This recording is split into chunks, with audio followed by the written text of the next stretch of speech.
ஆண்டு முழுவதும் அமுத கரங்கள் என்று துவங்கப்பட்ட இந்த நிகழ்ச்சி தினந்தோறும் 1200 நபர்களுக்கு காலை சிற்றுண்டியால் வயிற்றுப்பசி தீர்வதை மகிழ்ச்சியாக கருதுகிறோம். இந்த நிகழ்வு எத்தனை இடையூறுகள் என்றாலும் ஓராண்டை நிச்சயமாக நிறைவு செய்யும் என்ற உறுதியை கழக நிர்வாகிகள், கழக தோழர்கள் ஒத்துழைப்பு இருப்பதால் நம்பிக்கையோடு உங்களிடையே பகிர்ந்து கொள்கிறேன். வயிற்று பசியை தீர்க்கின்ற இந்த அரசு இறை பசியையும் தீர்த்து கொண்டிருக்கின்றது. அந்த வகையில் 19 திருக்கோயில்களில் நாள் முழுவதும் அன்னதான திட்டம், 774 திருக்கோயில்களில் ஒருவேளை அன்னதான திட்டம், 30 திருக்கோயில்களில் நாள் முழுவதும் அன்னப்பிரசாதம் வழங்குகின்ற திட்டம். அந்த வகையில் ஆண்டுக்கு சுமார் 3.5 கோடி மக்கள், இறை என்பர்கள், பக்தர்கள் வயிறார உண்டு மகிழ்ந்து கொண்டிருக்கின்றார்கள். இதற்காகின்ற ஆண்டு செலவு சுமார் 120 கோடி ரூபாய். இந்த ஆட்சி பொறுப்பேற்ற பிறகுதான் இந்த அன்னதான திட்டங்கள் எங்கும் பறந்து விரிந்து கிடக்கின்றன. அதேபோல் இந்த ஆட்சி பொறுப்பேற்ற பிறகுதான் சென்னையிலே அமைந்திருக்கின்ற ஏகாம்பரநாதர் பள்ளிக்கூடம், அந்த பள்ளிக்கூடத்தை நடத்தி கொண்டிருந்த கலவலச்செட்டி என்ற 100 ஆண்டுகளுக்கு மேற்பட்ட ஒரு அமைப்பு அதை நடத்த முடியாமல் அந்த இடத்தை திருக்கோயிலுக்கு ஒப்படைத்த நிலையில் மாண்புமிகு தமிழக முதல்வர் அவர்கள் தலையிட்டு அந்த பள்ளியை இந்து சமய அறநிலைத்துறையே ஏற்று செயல்படுத்த வேண்டும் என்று உத்தரவிட்டு அந்த பள்ளிக்கு கூடுதல் கட்டிடங்களை சுமார் 12 கோடி ரூபாய் செலவில் கடந்த மாதம் அந்த மாணவ செல்வங்களுக்கு அர்ப்பணித்திருக்கின்றார். அந்த வகையில் இந்த ஆட்சி ஏற்பட்ட பிறகு மூடுகின்ற நிலையிலே இருந்த பள்ளிக்கூடத்திற்கு உயிர் கொடுத்து மாணவ செல்வங்கள் 1000 பேர் படிப்பதற்கு காரணமாக இருந்த எங்கள் முதல்வரை கல்வியின் தந்தை என்று அழைத்தால் அது மிகையாகாது.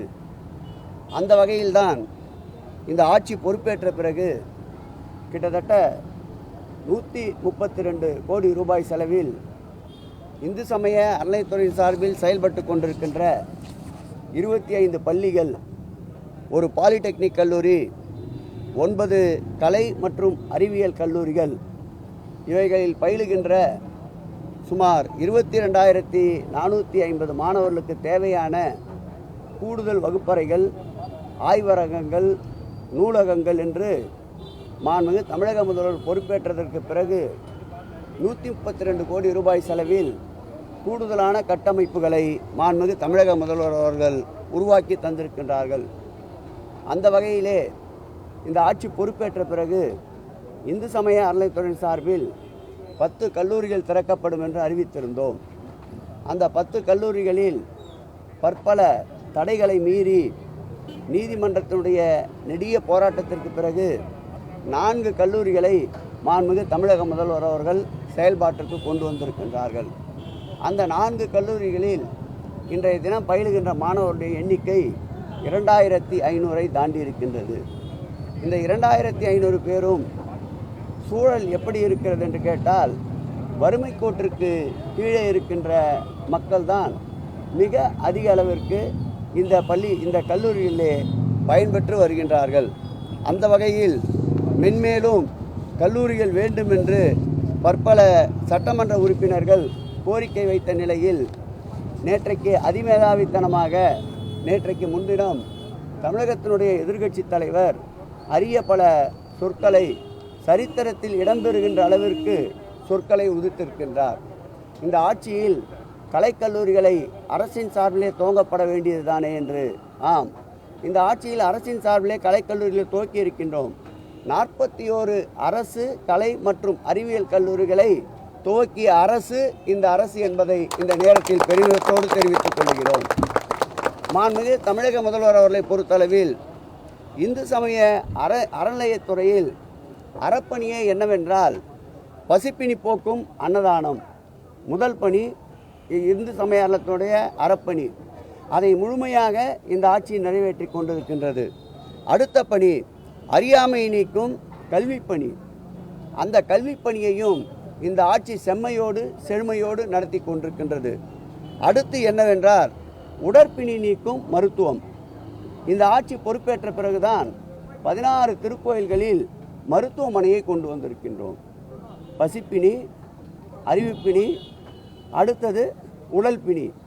இந்த மூன்றும் ஒரு சேர நீக்குவதுதான் இறைவனுடைய அம்சம். அந்த வகையில் 19 அவர் இந்த சைடு வந்தோன்னா அவரே பார்த்துன்னு இருப்பேன். 19 திருக்கோயில்களில் மருத்துவமனைகளை துவக்கி இருக்கின்றோம். உதாரணத்துக்கு சொல்ல வேண்டுமென்றால் கடவுள்களையே இந்த 3 பணிகளுக்கு அர்ப்பணித்திருக்கின்றோம். ஒன்று, கல்விக்கு சரஸ்வதி என்கின்றோம், மருத்துவத்திற்கு மருந்தீஸ்வரர் என்கின்றோம், அதேபோல் பசிப்பினி போக்குகின்ற அந்த தெய்வத்திற்கு நம்முடைய வைத்தீஸ்வரனை ஒப்பிடுகின்றோம். இப்படி இறைவன் பெயராலேயே இந்த பணிகளை செய்ய வேண்டும் என்று அன்றைக்கே இறைவன் ஆணையிட்டிருக்கின்றான். அந்த வகையில் இறைவன் கட்டளையையும் மக்கள் கட்டளையையும் ஒரு சேர நிறைவேற்றுகின்ற ஆட்சி மகத்தான ஆட்சி மாண்புமிகு தமிழக முதல்வர் தலைமையில் அமைந்திருக்கின்ற இந்த ஆட்சி. நம்முடைய எதிர்க்கட்சி தலைவர் அவர்கள் கூறிய கூற்றுப்படி பார்த்தால் 1966ஆம் ஆண்டு சென்னை மாகாண அட்வொகேட் ஜெனரல் சிபி ராமசாமி தலைமையில் இந்து சமய அறநிலைத்துறைக்கு வழிகாட்டுதல் குழு ஒன்று அமைக்கப்பட்டது. அந்த குழு தந்த அறிக்கை 1962ஆம் ஆண்டு கல்வி நிலையங்களை தோற்றுவிக்க வேண்டும் என்று அன்றைக்கு அந்த குழு தந்த அறிக்கை. இவர்கள் ஏதோ உட்கார்ந்த இடத்தில் சொல்லவில்லை. இவர்கள் இந்தியா முழுவதும் சுற்றுப்பயணம் மேற்கொண்டு இந்த அறிக்கையை அன்றைக்கு ஒப்படைத்திருக்கின்றார்கள். மாண்புமிகு தமிழக முதல்வர் பொறுப்பேற்ற பிறகுதான் இந்த ஆட்சியில் மாத்திரமல்ல, சோழர் காலத்திலே கூட மிகப்பெரிய கல்விச்சாலை இருந்ததாகவும் அதில் 11 பாடப்பிரிவுகள் இடம்பெற்றிருந்ததாகவும் கல்வெட்டுகள் கூறுகின்றன. அதேபோல் அரக்கோணம் அருகில் உள்ள வீர ராசேந்திரன் காலத்தில் திருமுக்குடல் திருக்கோயில் வளாகத்தில் கல்விச்சாலையும் மருத்துவச்சாலையும் ஒரு சேர இயங்கி வந்திருக்கின்றது. இப்படி வரலாற்றில் 1000 ஆண்டுகளுக்கு முன்பே கல்வி நிலையங்களையும் மருத்துவ நிலையங்களையும் நம்முடைய தமிழகத்திலே மன்னர் காலத்திலேயே தோற்றுவிக்கப்பட்டு இருந்தது என்பதற்கு இது போன்ற பல சான்றுகள் இருக்கின்றன. பள்ளி என்ற வார்த்தை வந்ததே எதிலிருந்து என்றால் சமண பள்ளிகளில்தான் அந்த காலத்தில் கல்வி கற்றுத்தரப்பட்டிருந்தது. அதன் காரணமாகவே பள்ளி என்ற சொல் கல்விக்கூடத்திற்கான சொல்லாக நிரந்தரமாக அமைந்துவிட்டது. நம்முடைய சட்ட திருத்தத்தின்படி பார்த்தால் இந்து சமய அறநிலைத்துறை கொடை சட்டம் 36 படியும் உட்பிரிவு 66(1) சொல்லப்பட்டுள்ளவாறும் கல்லூரிகள் பல்கலைக்கழகங்களை தொடங்கலாம்.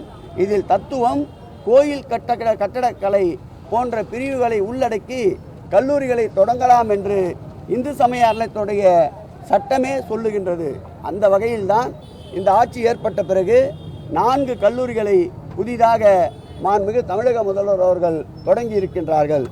இன்னொன்றையும் சொல்ல வேண்டுமென்றால் அருகிலே இருக்கின்ற ஆந்திரா மாநிலத்திலே 7 கல்லூரிகள் பல்கலைக்கழகத்தோடு இணைக்கப்பட்டு நடந்து கொண்டிருக்கின்றன.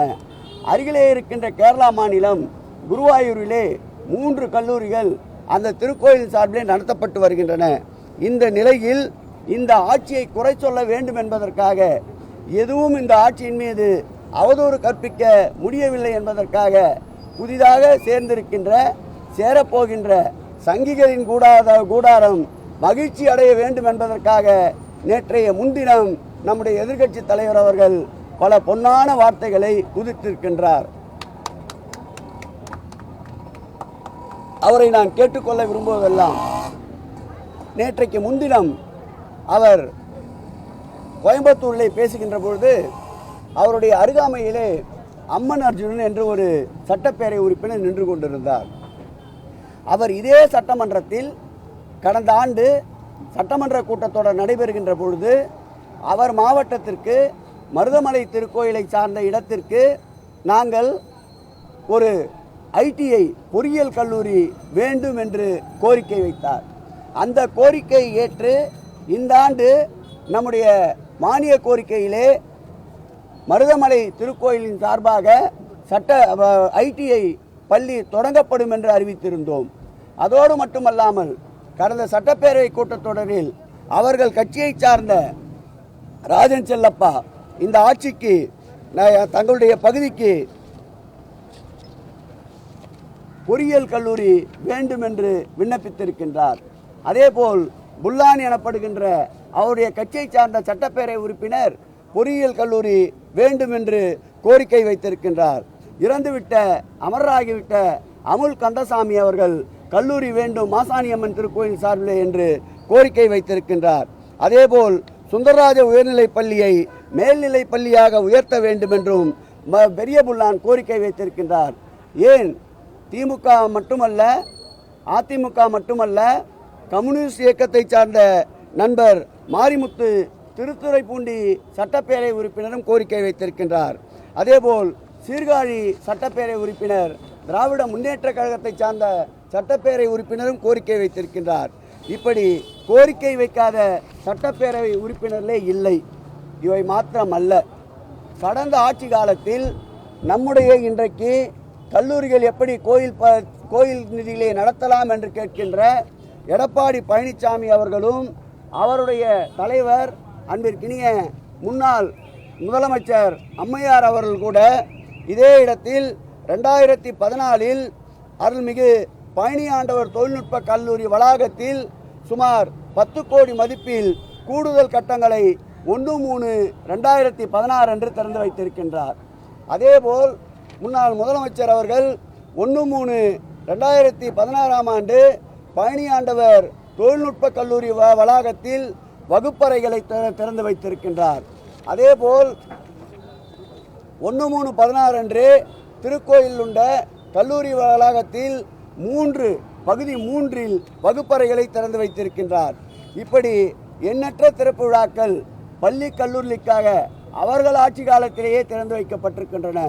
உதாரணத்திற்கு அன்றைக்கு அறநிலைத்துறை அமைச்சராக இருந்த PC ராமசாமி அவர்கள் சரியாக தேதி என்று சொல்ல வேண்டுமென்றால் 1/11/8/2005 அன்று சுமார் 10 லட்சம் ரூபாய் மதிப்பீட்டில் கூடுதல் கட்டடங்களை இந்து சமய அறநிலைத்துறை பூம்புகார் கல்லூரியிலே திறந்து வைத்திருக்கின்றார். அதேபோல் பூம்புகார் கல்லூரியிலே இன்னொரு கட்டிடத்தையும் அதே PC ராமசாமி அவர்கள் திறந்து வைத்திருக்கின்றார். இப்படி எண்ணற்ற பள்ளிக்கூட கட்டிடங்கள் அவர்கள் ஆட்சியிலே திறந்து வைக்கப்பட்டிருக்கின்றன, கல்லூரிகளிலே திறந்து வைக்கப்பட்டிருக்கின்றன. 15/9/2015 அன்று திருநெல்வேலி மாவட்டம் குற்றாலம் பராசக்தி கல்லூரியிலே கூடுதல் வகுப்பறையிலே அன்றைய முதலமைச்சர் அம்மையார் அவர்கள் திறந்து வைத்திருக்கின்றார். அதேபோல் 18/7/2016 அன்றைய முதலமைச்சர் அம்மையார் அவர்கள் திருநெல்வேலி மாவட்டம் பராசக்தி மகளிர் கல்லூரியிலே கூடுதல் வகுப்பறைகளை திறந்து வைத்திருக்கின்றார். இன்றைய முதல்வர் வாய்க்கிழியே பேசிய எடப்பாடி பழனிசாமி அவர்கள் இதே அவருடைய ஆட்சி காலத்தில் 8/3/2017 அன்று திண்டுக்கல் மாவட்டம் பழனி ஆண்டவர் மகளிர் கலை கல்லூரியில் சுமார் பள்ளிக்கூட துணை கட்டிடங்களை 11 கோடி ரூபாய் செலவில் திறந்து வைத்திருக்கின்றார்.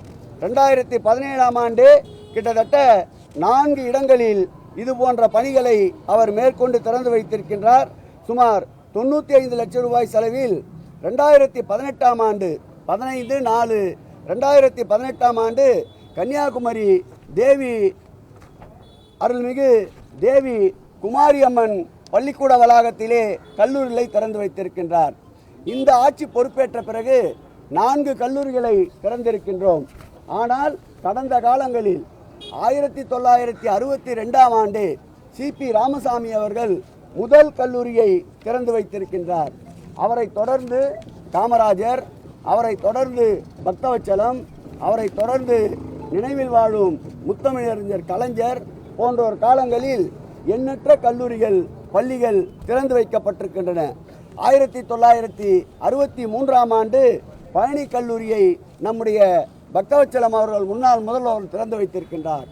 1982 ஆண்டு அன்றைய முதல்வர் நினைவில் வாழும் புரட்சி நடிகர் அவர்கள் அன்றைக்கு முதலில் அரசின் சார்பில் நம்ம ஐடிஐ கல்லூரியை அன்றைக்கு திறந்து வைத்தார்.